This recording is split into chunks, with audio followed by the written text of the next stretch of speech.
listener production.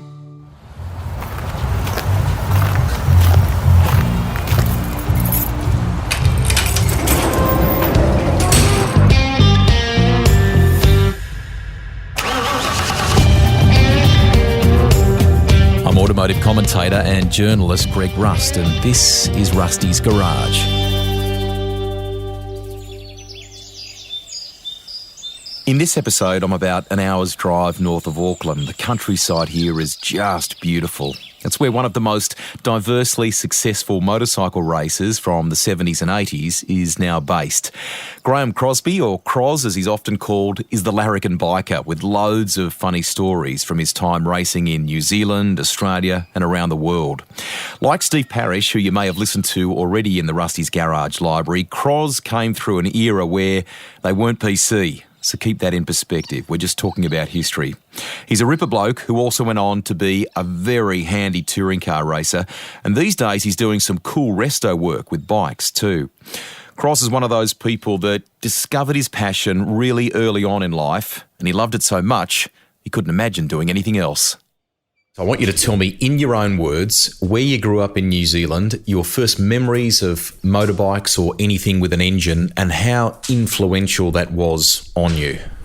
Well, it's pretty easy. Marlborough, the wine capital of New Zealand, and riding a motocross bike, or sitting on the tank of a motocross bike belonging to Ivan Miller, who at that stage was a pretty good motocross rider that went on to run in Grand Prix. That's what got me. Absolutely. And just the mere fact of actually sitting on also an AS, I think it's got an AS1, which was a very old early Yamaha, and I actually got to steer the thing. So that had me hook, line and sinker. How old were you then? About 7. I grew into it, but no, I was about 7 or 8 at that stage. I want to fast forward a little bit in your life here for a moment. Your first proper day of work in the motorcycle game, I think you were about 17. By this stage, you'd moved to Auckland. It's early 1970s. And you had a major cock-up on a client's bike, didn't you? What happened, and did it nearly cost you your job? Well, actually, to correct you, it wasn't my first job. Wasn't it? My first job was actually in a used car yard selling sports cars, old Lotuses and Triumph Heralds and all that sort of stuff, and an MGA. My job was to detail them, and I used to use Nugget on the... On the leather? On the leather, yeah. And I just can remember this guy coming in and going for a test ride and then walking out. He didn't obviously buy it, but I could just see the back of his trousers. His light-coloured trousers were covered in this... So the linen got recoloured, didn't it? Yeah, it did. So that job lasted a very short period of time, of course, and that actually led me on to working in the motorcycle shop, because a customer did come in at the time and wanted to buy some sort of old sports car, and he was the manager of a motorcycle shop, and he then gave me the job of going over there and working in the workshop in Laurie Summers, which happened to be the New Zealand importers for Kawasaki, and that's where I got that sort of connection. with Kawasaki. So my first job, of course, as a trainee mechanic, was to do the daily run across to the parts department in Mount Eden, which was probably, I don't know, say 10k, 12k or something like that, and we'd run across and pick up the parts and stick them down your overalls and bring them back. And I had a particular liking for a Kawasaki A7, which is the old twin cylinder rotary valve thing that was about equivalent to an RD 350 in those days. Brilliant motorbike. But I was coming through the One Tree Hill Park, and I was going a bit quick, pretending to be, at the Isle of Man or somewhere like that, and slipped off it and disappeared under a fir tree. And I remember myself going, "Oh no, what have I done?" And I had to then explain to this workshop manager that I damaged the bike, and luckily they were okay about it. It didn't do too much damage, but that was my first day.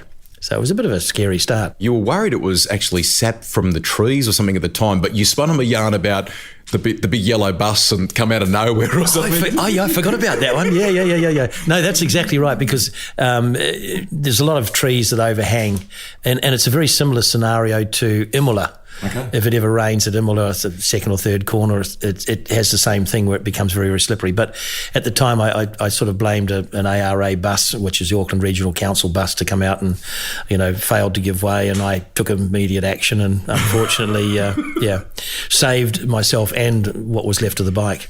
You were cheeky, and you still are. Correct me here, you were too young, I think, to get a racing licence. So did you kind of forge your mum's signature, maybe change your date of birth so you could get into the Auckland Motorcycle Club and get your racing licence? And you may have even given yourself a licence upgrade too, did you? Yes.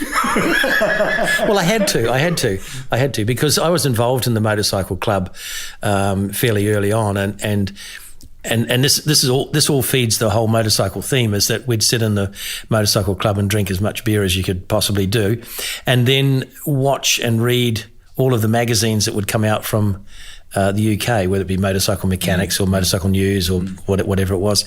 And that's where that sort of passion, that desire to be more involved happened. But of course, in those days, you had to be 18 to have a competition license on the road for road racing.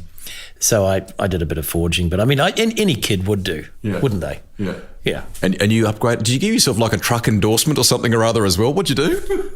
Actually, I think you can't do this stuff now, but I love history because that was what it was like back then. But here in New Zealand in those days, of course, when you got your license, your driver's license, it was kind of a little booklet.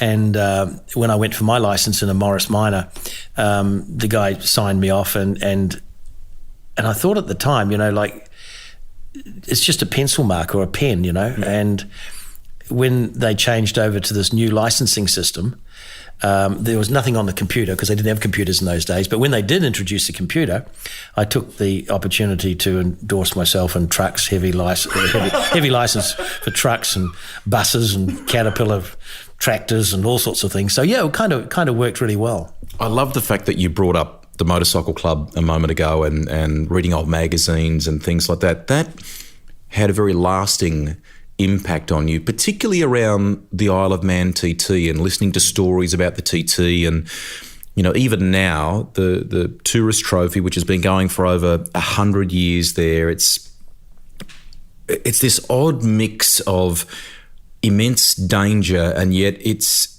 intoxicating. I mean, people like Mark Webber go and enjoy watching it. I mean, it's an incredible thing, isn't it? Yeah, he goes and watches it. I didn't see him on a motorbike running around it. But actually, to be fair, I mean, back in those days, it was around the World Championship, don't forget. So people had to go to the TT. It wasn't until 76 that they dropped that requirement out. But in the early 70s, I was just mesmerised by, Phil Reed and Mike Halewood and all these guys going around there at these hugely ridiculous speeds. So it was kind of for me, it was something that sort of grabbed me. I said, I've got to do that at some stage. Also, which made it kind of poignant to me, was that we'd taken quite a few New Zealanders over there, and some of them hadn't come back. Wow. And some of those were actually members of the Auckland Motorcycle Club. So it was kind of an interesting concept to be wanting to go, but knowing that, hang on a second, like this guy got killed and that guy got killed, and so it was a bit of an emotional sort of decision, but at the time it's empowering. If you ever get the opportunity to race the TT, you can understand what it's like. But the thought of going there is compelling. Once you're there, you wish to God you hadn't arrived. Oh, it's frightening. It really is. It is. It's absolutely frightening. But the whole thing about going to the TT is you have a image in your mind, but when you turn up there and have to get up at 6 o'clock in the morning and you're standing on the grid that's freezing cold, and a guy walks along with a board saying rain on the mountain or mist on the mountain, you don't appreciate what it's like until you're actually on the bike and you're going there, and suddenly you're engulfed in just mist, and you don't know where the hell you are. And that's the scary part. And the lap is, correct me here, it's like 37 miles or something ridiculous, isn't it? Yeah, it's 60-odd kilometres for one lap. So, we in our days, we went round in six laps. So I think I was about the first person to do it under 2 hours. So you can get an idea of the length of the race. So, we can talk about the TT a little later on, but that's what drew me into that whole competition mode. Your first, and you'll need to join the dots here for me, was your first club event at the Pukekohe circuit, which is a legendary place, south of Auckland. And I think you might have finished fourth for the weekend, but it wasn't completely without incident, was it? No, there's been a couple, but the best one was one of my early races. I went down to a place called Pororua, which is in Wellington, and they had a racetrack around the shopping centre, and I was actually riding the bike really, really well, but I ran wide on a corner and ran up the curb and part of the driveway, I suppose, on the curb. And what the Wellington Motorcycle Club had done to prevent the crowd from coming on, they'd tied 44-gallon drums together with ropes. Well, that's what they did back in those days. So I disappeared onto the curb and through this rope and, got tangled up with the 44-gallon drum. So I finished second in the race, and the 44-gallon drum was credited as coming third. So it was kind of whoa. Yeah, it could be dangerous, these street circuits. I'm super pleased to hear that you've, in your entire career, because it's a brutal game, that you've not really got a massive, serious injury toll to speak of. But naturally, mate, you witness, because it was a dangerous period that you came through, you witnessed others that are no longer with us. How did you compartmentalise that? How did you go, okay, I still love this, I still want to pursue this, and having seen some pretty heavy crashes, park it in the back of your mind and keep going? I think it's an interesting question, because I get asked this question quite a lot. How do you deal with the deaths, the accidents, and all that sort of stuff? But if you were to be in a sport for a very, very long time in one area, you end up getting to know everybody really closely. Now, that didn't happen to me. I rode in Australia, I rode in Japan, England, and in Europe and America and all these different places. So I was never there long enough to bond enough with the riders that if something happened, you would have a profound effect on you, if you can get what I'm saying. Is that a conscious choice as well? Like, maybe don't get too close to people? Well, that came after, when you think about it, and then gives you an excuse. But it's not quite like that, because the events that I would go to, for example, in Japan, the first one of the first races I went there was one of the test riders got killed, and he was very, very close to Moriwaki. So I went to the funeral with him, and he had I think it was a Buddhist type ceremony, and that was kind of whoa, hang on a second, this is pretty tough, tough stuff. And from there on in, it was good for me not to get too close, but it was something that I didn't particularly, I didn't avoid people. It just happened to be that, I'd turn up at one race, then I'd go to Australia to another one, then, Japan for another one, then back to America or something like that. So I didn't have that midweek bond that you get with somebody like Wayne Gardner, who lived in the UK, breathed motorbikes day in, day out, but only in one market, so to speak. That wasn't me. I wasn't like that. I was lucky enough to spread it. You figured out pretty early on the importance of being in interview situations and things like that, being a bit of a character. You are a character naturally. I know what you're like. And there'll be lots of these little stories that'll pop up in our conversation here. But you did, and maybe your girlfriend at the time, streak at a party one night, didn't you? Yeah, I didn't plan on being caught. You do all those sort of things. You're talking about the mid-70s, when, like, we live in a completely different lifestyle now. And PC has just gone mad, but in those days, streaking happened to be the thing that you do, But like I say, I didn't figure on me actually getting caught, and there's nothing worse than being dragged through and put on show. It was a cold night too, I might add. Among the many New Zealand circuits that you competed at over time, you raced at Manfield near Palmerston there on the North Island, the AMCO Open Grand Prix in the early 70s, 73 I want to say. Weather was a bit sketchy, some great names in the field, Stu Avant, Ginger Malloy, who'd been runner-up in the 1969 500cc World Championship. That win for you, I think it earned you the grand total of $178 prize money, but that was probably quite a big deal back then, wasn't it? It was huge. It was like winning lottery. and I always remember saying to myself, this bottle of wine, I'm going to keep this on my mantelpiece. You know, and it didn't last long, did it? It lasted about 5 minutes, honestly, but I did want to.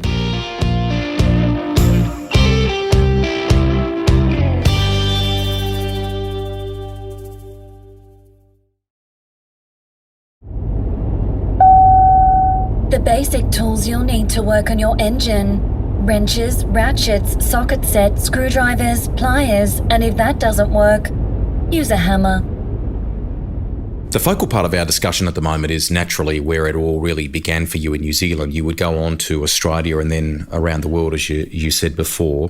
The Castrol 6 Hour came to New Zealand and you kind of survived the 1974 race. But there is a good yarn about you kind of no brakes, pressing on, almost stuntman stuff coming into the pit lane, and somehow you pulled a third place out of it all, didn't you? Yeah, that was an interesting one because the first Castrol 6 Hour race was won by Ginger Malloy, right? He was on a Z900 or a Z1 in those early days. We'd elected to use a 750 Kawasaki triple, the two-stroke, and you know, in hindsight, we would have been better off on the Z1, but at the time, we thought the H2 may have actually been, you know, had been better. And in those days, we always had trouble with retaining brake linings in the rear, and we used to go to a kind of it's a bit like a Bathurst brake, you know, really hard, and we'd enabled us somewhere along the line to source some of these brake pads. And or brake shoes, I should say, and they were put aside for us because that was going to be our magic bullet that's going to, you know, take us through. So when we got to about a week out from the race, we went down to the local brake shop who had been storing these, and we said, okay, well, can we have our blue linings or green linings in those days or whatever it is? And they went, and there was a bit of a stumble there for a while, and we eventually found out that they'd given them to Honda. So we had nothing. So we had to run with standard brakes. And Eric, I was riding with Eric Bone at the time, and he went out in the first session. And when he came in, we adjusted the rear brake like you'd normally do it. And then I went out, and about 5 laps later, there was no brake at all. So I continued until the first, my first stop, and I gave it to Eric, and I said, look, there's no rear brake. And he basically sort of said, well, count me out. I don't want to do it. So the bugger, he said, no, you can ride it. You know, if you want to ride it, you do it. I'm not riding it without a rear brake. So I did the rest of the race. And this theme follows through all of my life in racing when you go with a team manager, with a team rider or co-rider, is that come the end of the race, they're there for half the prize money, although you've actually done 90% of the riding. So I had to split the prize money, which I did, not begrudgingly, but I did. And that's happened on a couple of other occasions as well. As a young man, you decide to have a crack at going to Australia. How was Australia viewed in those early 70s? Was it a big step in your career? And did you go there on a wing and a prayer with hardly any bucks in your pocket? And what'd you do for cars? And how'd you get around and things like that? That's a good one. You know, back in the old days, when you flew DC-10s, I think they were in those days, something crike. It was basically one of my first ever trips away. And to arrive in Sydney, and we'd pre-arranged it with Kawasaki, New South Wales, Miles Stevano in those days, to meet with him. And the expectation was that because I was racing for Kawasaki New Zealand, that they would then perhaps give me or introduce me to a team that's running Kawasaki's to run the 6 Hour. So we turned up there and we went and saw Miles, and he sort of snubbed us a bit, and basically he told us, look, if Kiwis, nah, mate, no, too many of you buggers over here anyway, and go and see Peter Stevens. He's got a Triumph. I think you might be able to have a ride on.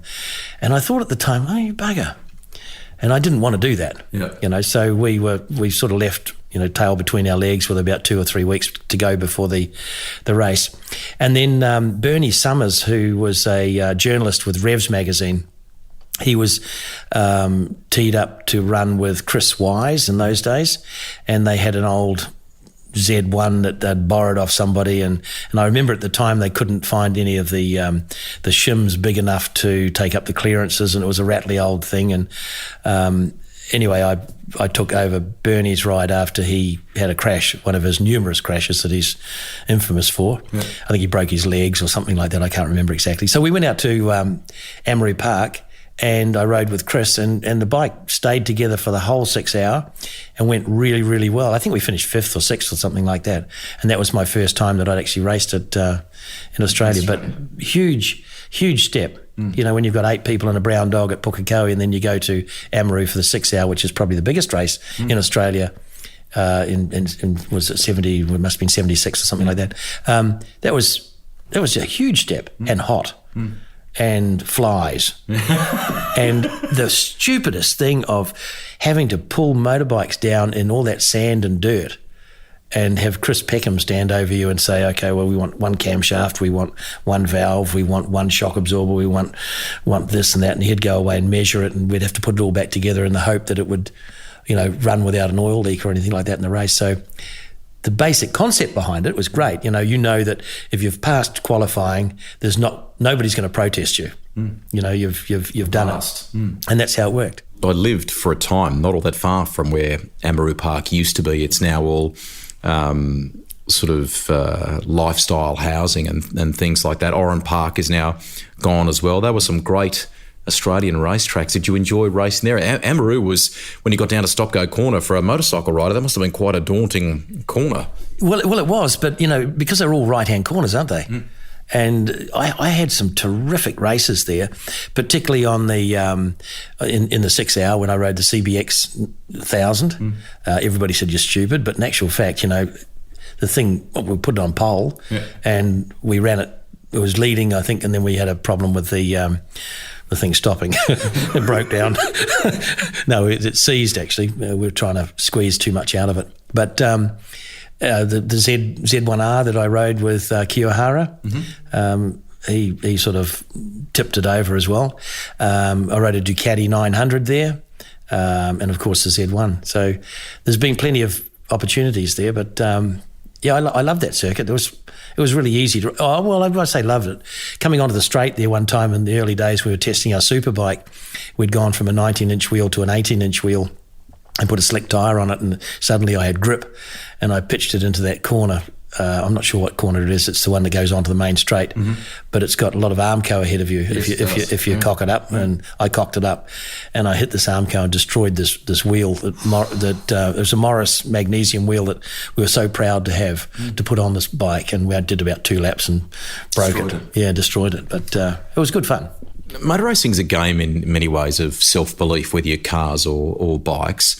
What was the point where, maybe it was in New Zealand before you went to Australia, what was the point where you thought, I can absolutely make a career out of this and I want to ultimately take on the world? What point did that click with you that you could be that winner at that elite level?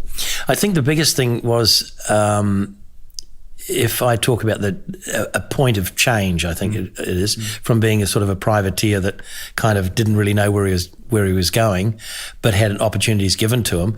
I think it was when I got hooked up with Ross Hannon in Redfern in Sydney, and he provided us with the superbike. That's where it all kind of started, and from there on in, I don't think I've ever worked an honest day in my life. So that's got to be the point at which the turn was made. He provided us with a piece of equipment that, in those early days, you could do production racing, or you could go pucker racing. Yeah. Explain that for people that aren't Kiwis when you say that. Well, proper. Well, pucker racing is the lay down clip-ons, tucked in underneath a fairing. The Yamaha race bikes, and they're all purpose-built race bikes. The production bikes are one you ride straight out of the showroom floor. Well, right in between that, the super bikes were kind of introduced, and that was on the basis that in America they were running the production bikes that were hotted up. So Australia adopted rules and Superbike and improved production and improved touring and various sets of rules. So we're able to take a standard Z1, which normally put out about 80 odd horsepower, and then convert that to 120 horsepower, and put slick tyres on it and actually make the thing steer and handle reasonably good, but still retain that external vision of a production type bike. It was good for the manufacturers because the punters could actually recognise that it's a Z1 versus a Yamaha or whatever. So that kind of worked really, really well. But when I got given that bike by Ross, I don't think I was actually ever beaten. There might have been the odd time when I maybe had a hangover or something, but but I was sort of so dominant there. It just gave me that feeling that I've got 3 testicles and everybody has only got 2. It's that kind of confidence that you build in your own ability, I guess, and knowing that the bike that you've got is more than capable of winning, and you go out there and it's kind of a nice feeling, I can tell you. When you're on a shoestring, that hunger teaches you a lot, I think, in life. And there are some fun moments away from the track that you experienced along the way, from what I can tell. So, for example, you had a Valiant at one point that you would take, and you would take it on big missions too, from Sydney to Lakeside, which is like 1,000k drive, back before there was big open lane highways and things like that. And didn't you have some alternator trouble in Tweed Heads one time, and some poor bloke in a beautiful Italian suit stopped to help you? Yeah, we almost got to Surfers Paradise, and the alternator was obviously not working as good, and I stalled the bloody thing going through, I think it was Tweed Head or something, and there's traffic behind. There was traffic even in those days. What was it? Was it a Valiant? I think it was a Valiant. I think it was a Valiant, yep. So what I did is I got out and there was a couple of guys came along and they said, we'll give you a hand and give you a push. So I didn't tell them to do this, but they pushed the back end of the car and literally forgot that there was a trailer behind. So when I dropped the clutch and it fired up, I drove off, and the trailer hooked this guy's, a Marnie suit and kind of ripped all his trousers off, and I was seen disappearing off to sea. You can't stop. Can't stop. Yep. So but when you look back, and I guess to some extent, that I'm not the only person, because it was always a good excitement as far as driving from perhaps Sydney through to Adelaide. And we used to do it on a Friday night. We'd meet at the Bankstown motorbike shop, and then we'd all pile into a 350 Monaro with the small engine, okay, 4-speeder, and it was a GS, I think they call it a Monaro GS, and there'd be basically 5 of us in this thing. A driver, passenger, and then 3 in the back. And in the trailer, there'd be a couple of bikes, and in the boot there'd be all our bags and bits and pieces. And we'd do a rotation. So the first stop might be Bathurst, for example. So you'd race into the gas station. The driver would then go into the passenger seat. The passenger would then go into the back left, and we'd just rotate all the way through. And that would happen all the way through to Adelaide. And just not stop. Non-stop, all the way through, and you'd be driving across the middle of the Hay Plain, and the stories that come out of there, like Peter Campbell on a one of his journeys, he had a Humber Snipe with a Valiant V8, and he was going across the Hay Plain, and he'd tied his 20-litre drums of petrol in the back, and one came loose, and was still tied to the vehicle, and it dropped off the end of the trailer. Oh my God. And of course, all you've got is this thing caught fire, and the immediate reaction would be to stop. But Pete's smart. He said, if I just keep going, there won't be any petrol left, so I can stop safely. So for about 8 kilometres, he's left this flaming fireball all the way through in the middle of the night. That was one he told me about, which was great. But there was another one where he got hit with a kangaroo, and it came through the front windscreen and ended up in the back seat. And he thought he had rolled the car, and he was dead because there was blood everywhere, and he didn't realise there was a roo in the back. Yeah. So those are the sort of things that kind of make it kind of exciting as far as looking back on all that stuff goes. You would race against some great people. For Australian listeners, at one point you went to see the now late Greg Hansford for, I think, a couple of tips or some insights when you were at Lakeside there.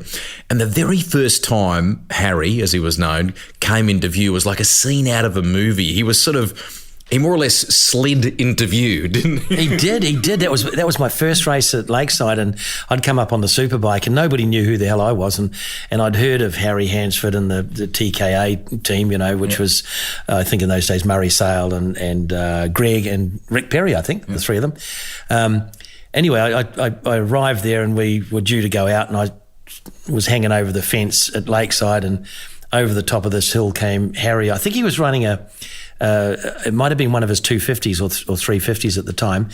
And I thought, I've got to watch this. Well, he put the brakes on, locked the front wheel up, came off the bike. The bike and him slid straight ahead off the track, and he didn't even stop. He basically just came to a stop, but he had stood up and was still running, and then just carried on and walked around, got onto his KR 750, and then went back out. And I thought, Christ, this is a bit exciting.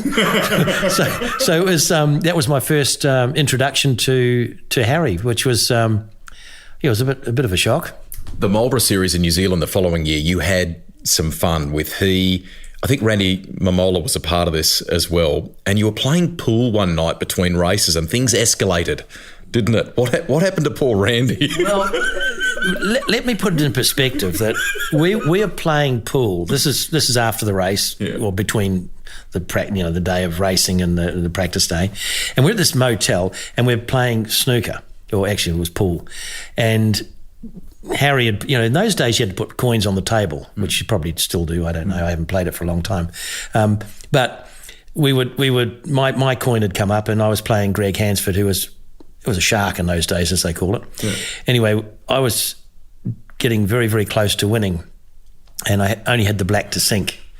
And we were playing for sheep stations. I mean, like in those days, if I got $10, I'd be doing really, really well. Okay. And in fact, I think that particular race, I had to actually win 2 races to be able to pay for the hotel to be able to carry on. So, holy hell, mate! It would get that tight. Yeah, it got that tight. It didn't get. No. It was there. Yeah. It was true. So. And I'm thinking, well, a few dollars would be kind of cool. Handy, and little Randy, the little bugger, he was a little hairy-ass, pink-headed guy that ran through at about 1,000 mile an hour, and he swept the ball off the table, and of course then it's null and void. Yeah. So I was a bit pissed off, as you can imagine. So we chased him, and we located him and corralled him towards the men's toilet, stuffed him in through the door, and then got his head, turned him upside down, put his head down the toilet and flushed it. There was 3 of us at it, or 2 of us actually, and he still remembers that to the day. So from there on, and he never challenged us with pool. It was a good event actually. I'll bet. That's the end of the first part of my chat with Larrikin Biker Graeme Crosby. Head over and check out part 2, where we cover his international success.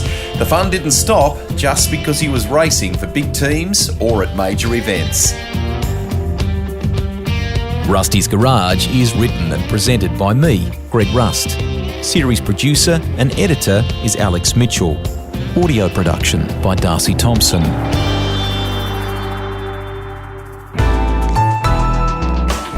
Listener.